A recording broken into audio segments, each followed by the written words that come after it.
Miss Megan's Music Studio. Today we'll be going over Piano Adventures Lessons Book B, and we'll be playing the song I Would Like to Go to Mars on page 62 and 63.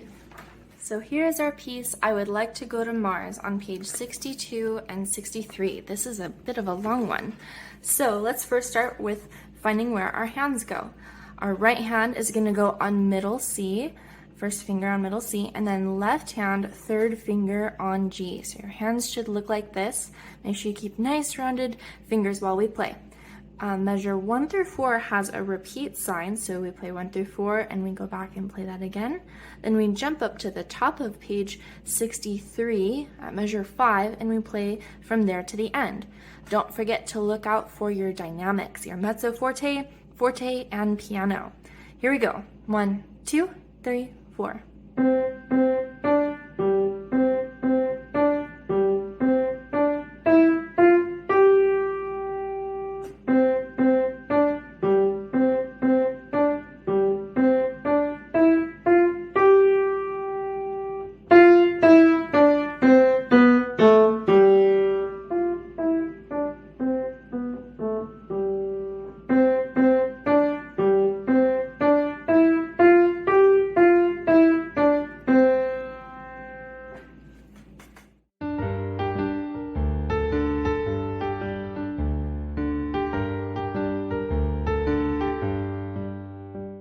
To the parents.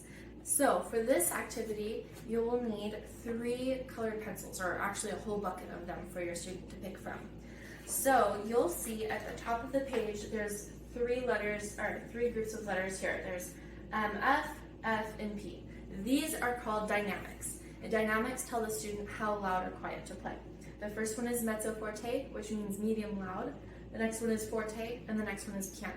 So I would like for you to get your colored pencils out and ask your student which color they would like to circle each of their dynamics with, and then help them find them throughout their music. Make sure that the student circles each of the dynamics with the color that they chose up here. So let's say that they chose the color orange for this one here, for mezzo forte. They would circle and color it in, and then they would look for all the mezzo fortes here, and same over here. They would also do that with forte and piano. Thank you so much for joining me here today at Miss Megan's Music Studio. Be sure to like and subscribe. Happy practicing!